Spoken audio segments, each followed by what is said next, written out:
Hello everyone, this is Aparajita from evidyarthi.in। उम्मीद है आप सब स्वस्थ होंगे। और आज हम करने जा रहे हैं आपकी ज्योग्राफी की बुक से chapter number 3 our changing earth के क्वेश्चन आंसर्स को। चलिए स्टार्ट करते हैं without any further ado. It will be really helpful for you guys. आप इन क्वेश्चन आंसर्स को जितना प्रैक्टिस करेंगे उतना आप एग्जाम टाइम में भी सारे क्वेश्चंस को अच्छी तरह जल्दी जवाब दे पाएंगे। ठीक है, so answer the following questions briefly. Briefly का मतलब शॉर्टली होता है गाइस, आई नो आपको पता है, तो मैं आपको पहले ही बता दे रही हूँ। शॉर्टली होता है, कोई क्वेश्चन ब्रीफली में पूछा जाए तो आप साइड में नंबर देखिएगा, 2 या 3 नंबर का होगा तो शॉर्ट लिखिएगा।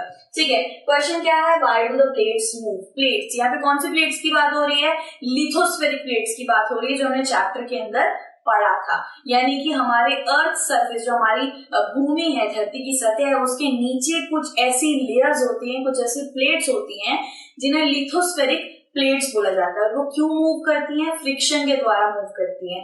ठीक है, या फिर दो तरीके की फोर्स उन्हें मूव करती है, एक होती है एंडोजेनिक और एक्सोजेनिक, जो हमने चैप्टर में पढ़ा था, राइट। सो आंसर क्या होगा? The plates move because of the movement of the molten magma inside the earth. तो ये भी एक कारण है। इसके 3 कारण होते हैं। पहला तो होता है फ्रिक्शन, फ्रिक्शन की वजह से मूव, थोड़ा घिसता है उसकी वजह से मूव होता है।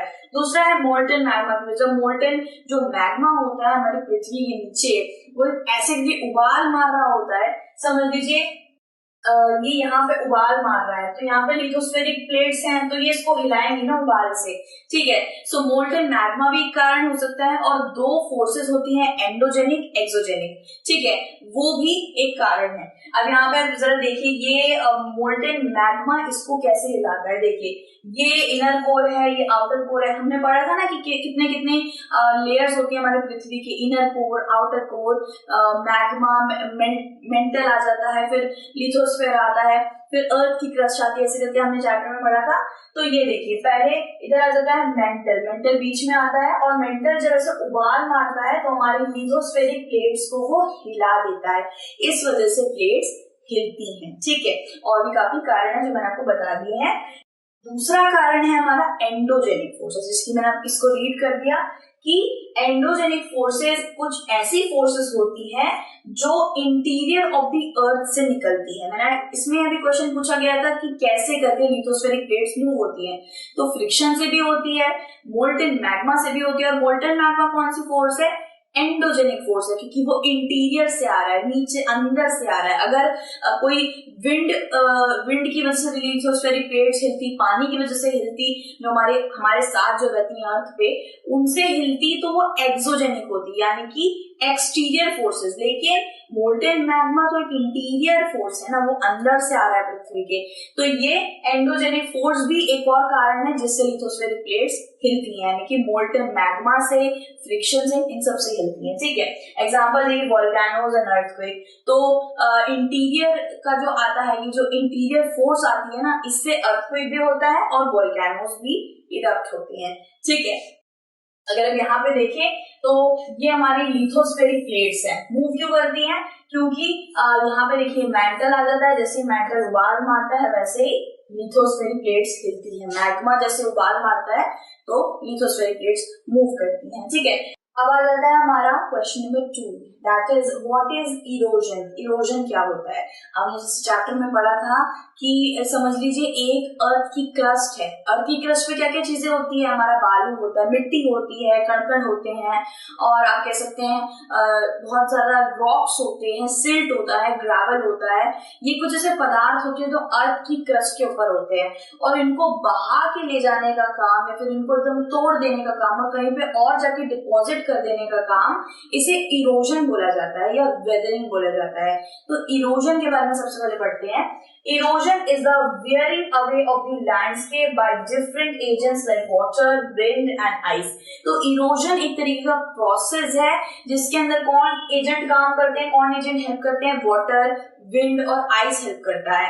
इरोजन एक तरीके का प्रोसेस है जिससे लैंडस्केप की गतिविधि खराब हो जाती है, उसको एक तरीके का बंजरता मिल जाती है। तो इरोजन एक प्रोसेस है। अब देखिए कितना एक बढ़िया तरीके से एक उपजाऊ लैंडस्केप है। ठीक है, इरोजन हुआ। इरोजन कौन करता है? एजेंट कौन कौन है? रेनफॉल है, रेनफॉल में ऑब्वियसली वाटर आ जाता है, और विंड है, हवा।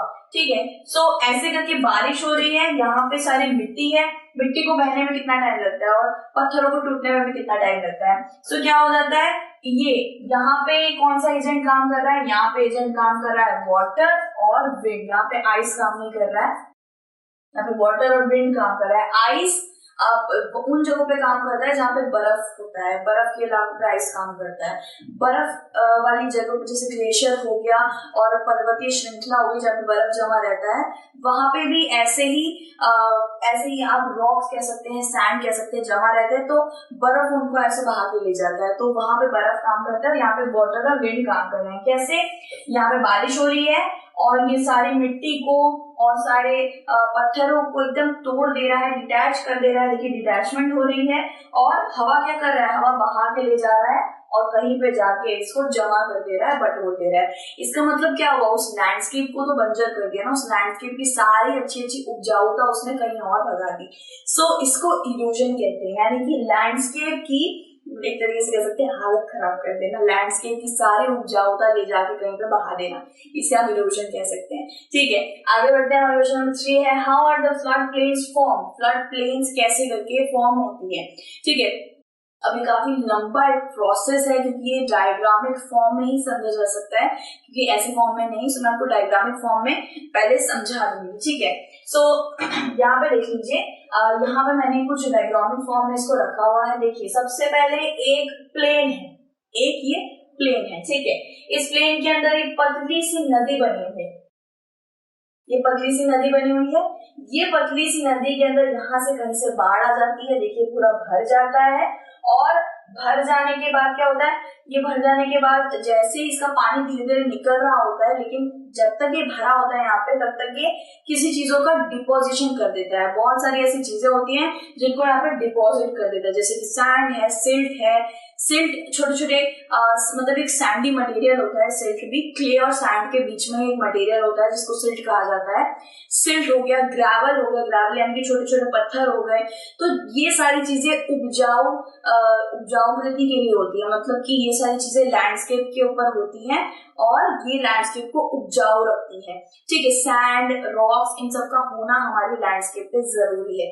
तो क्या होता है ना, पानी के साथ साथ ये सब चीजें भी पानी के अंदर होती हैं, ये यहाँ पे जमा हो जाता है पानी के अंदर और यहीं पे बैठ जाता है। इसका मतलब क्या हुआ, यहाँ पे इस बंजर लैंड को इसने उपजाऊ बना दिया।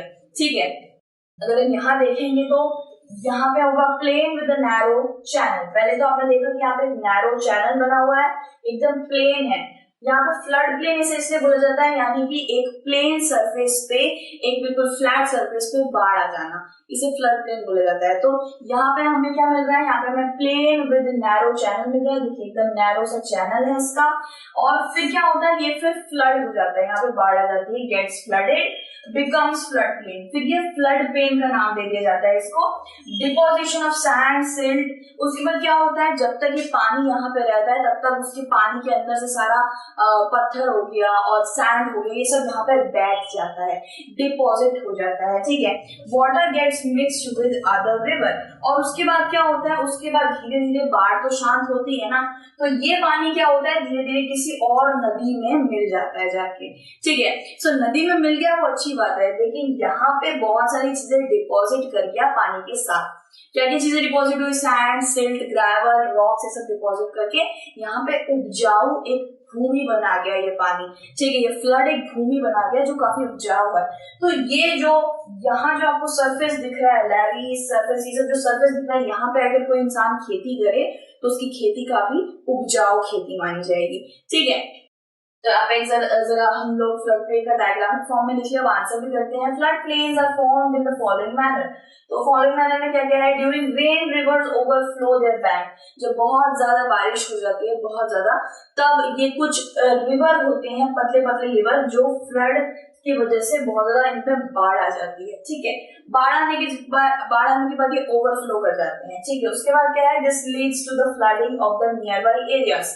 तो ये रिवर में ही नहीं, इन जगहों पे भी क्या आ जाता है, फ्लड आ जाता है। ठीक है, ये खाली सरफेस है, लैंड है, तो यहाँ पे भी क्या आ जाता है, बाढ़ आ जाता है। और जैसे बाढ़ शांत हो जाता है, यहाँ से पानी नीचे हट जाता है, तो इस लैंड पे उपजाऊगृति आ जाती है, बहुत ज्यादा ये लैंड उपजाऊ बन जाता है, जिसके मैंने अभी बताया सैंड सिल्ट डिपॉजिट हो जाता है और फिर यहाँ पे जो खेती होती है वो बहुत ज्यादा बढ़िया खेती होती है। ठीक है, हमने ये कर लिया। इसके बाद हम बढ़ते हैं, after the flood has receded a layer of fine material and other material is deposited over the plain in the form of sediments।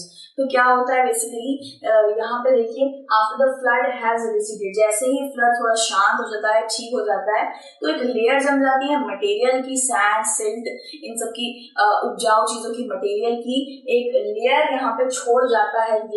ये जो बाढ़ आता है वो छोड़ जाता है और ये छोटे छोटे जो भी होते हैं इनको सेडिमेंट्स बोला जाता है, छोटे छोटे सैंड रॉक्स इन सबको सेडिमेंट्स बोला जाता है। ठीक है, this leads to the formation of the flood plain. तो यही है हमारा फ्लड प्लेन का फॉर्मेशन, जो हमें काफी ज्यादा हेल्प करता है खेती के अंदर। ठीक है, कुछ इस तरीके से ऐसे करके बाढ़ आ जाती है, फिर ये एक नदी में जाके पानी मिक्स हो जाता है, लेकिन इस जगह पे तो ये उपजाऊ भूमि बना गया। ठीक है, अब हम आगे देखते हैं। क्वेश्चन नंबर 4 है मेरा, what are sand dunes. Sand dunes क्या होते हैं? ऑब्वियसली हमें डिजर्ट के अंदर कुछ इस तरीके के सैंड ड्यून्स देखने होते हैं।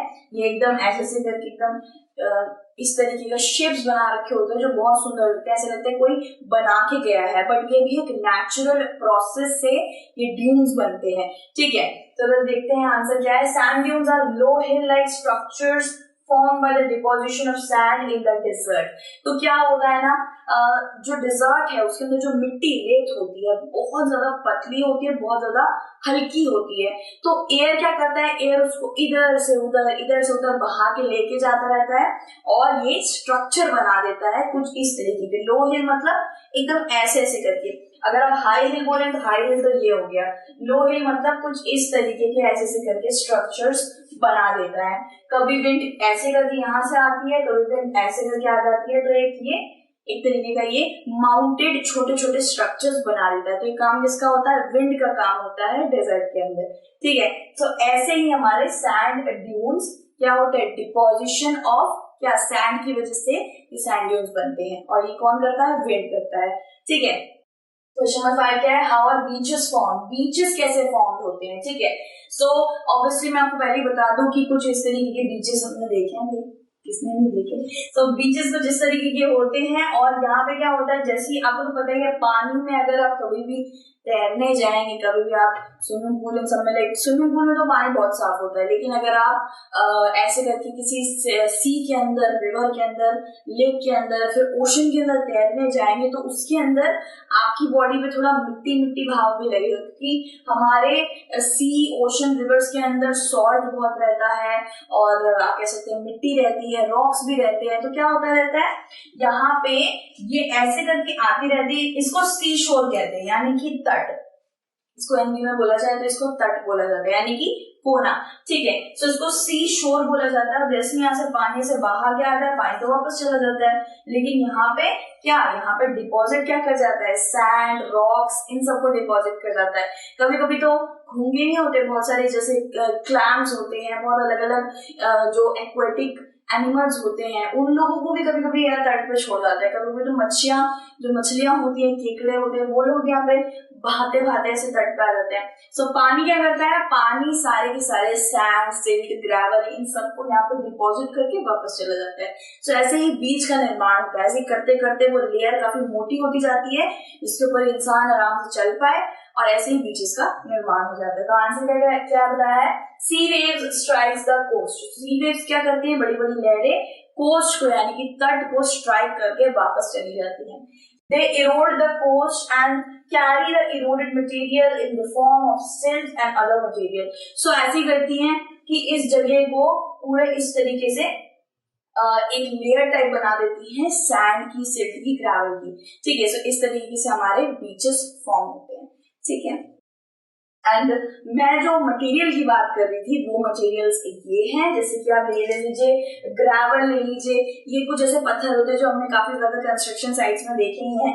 ये क्ले, लोम, सिल्ट, सैंड ही कुछ इस तरीके के मिट्टियां हैं जो काफी ज्यादा उपजाऊ होती हैं, तो इससे भी बनता है। और साथ ही साथ छोटे छोटे पेबल्स एंड रॉक्स भी होते हैं, rocks and pebbles, sand, silt, gravel. तो ये सब चीजें हैं जो आपको बीचेस पे आराम से देखने मिल जाएंगी, जो पानी के बहाव से आ जाती हैं, ठीक है। और ऐसे तो बीच फॉर्म होते हैं। When they withdraw, they deposit the silt and sand, other material sediments along the shore, forming a wide beach. तो क्या इन सारी चीजों को, सैंड, सिल्ट, ग्रेवल, लोम, ये सारी मट्टी, इन सब चीजों को सेडिमेंट्स बोला जाता है, यानी कि छोटे छोटे पार्टिकल बोला जाता है, ठीक है। और ये क्या करती है, डिपॉजिट हो जाती है बीच के अंदर, जिससे हमारा बीच फॉर्म हो जाता है, ठीक है। आगे बढ़ते हैं, हमारा जाता है what are oxbow lakes. Oxbow lakes क्या क्या होती हैं, फिर से डायग्रामिक फॉर्म में समझने की कोशिश करेंगे। एक जिंदगी है, यहाँ पे देखिए, सबसे पहले तो ये ऐसे करके जा रहा था as a meander, and then ऐसा हो गया। अब जब यहाँ पे देखिए, यहाँ पे ऐसे करके नदी जा रही होती है, तो एक ऐसे करके एक लूप बनाती है। लूप क्यों बनाती है, क्योंकि यहाँ पे ये क्या जमा कर देती है, यहाँ पे छोटे छोटे कण, सैंड के कण हो गए, इन सब चीजों के कण जो रिवर से बह के आ रहे होते हैं, वो यहाँ पे बीच में जमा कर देती है, जिससे यहाँ पे एक बैरिकेड बन जाता है और ये रिवर बेचारा अलग हो जाता है। तो इसको ऑक्सबो लेक बोला जाता है। और फिर ये अपना अलग चली जाती है कहीं पे, तो ये बीच में क्या करेगी, ये एक छोटे से रिवर को छोड़ गई, जिसको कहा जाता है ऑक्सबो लेक, ठीक है। ऑक्सबो लेक्स किसे कहा जाता है, अभी मैं आंसर में पढ़ेंगे। When the meander loop is cut off from the main river, it forms a cut off lake. जब ऐसे करके meanders जा रहे होते हैं, तो वो एक लूप बनाते हैं। लूप किसे कहते हैं, इसको लूप कहते हैं। तो जैसे जा रहे होते हैं, जाते जाते जाते एक लूप बना के वो ऐसे करके चला जाता है, तो इस जगह पे सैंड, सिल्ट, ये सब डिपॉजिट हो जाता है और एक लेक कट सा जाता है। सो उस लेक को ऑक्सबो लेक बोला जाता है। देखिए यहाँ पे दिख रहा होगा आपको। तो इस जिफी को आप बार बार देखते रहेंगे तो आपको समझ आ जाएगा। देखिए ये अलग हो गया, यहाँ पे सैंड डिपॉजिट हो गया, और ये रिवर, ये जो भी था ऑक्सबो लेक, ये अलग हो गया, ठीक है।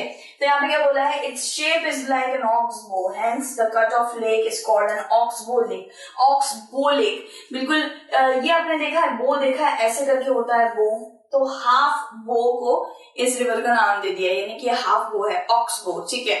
अब बाकी आ गया हमारा क्वेश्चन नंबर 2, जो है टिक द करेक्ट आंसर्स। ये हम दूसरी वीडियो में कंटिन्यू करेंगे। तब तक के लिए टेक केयर, बाय बाय।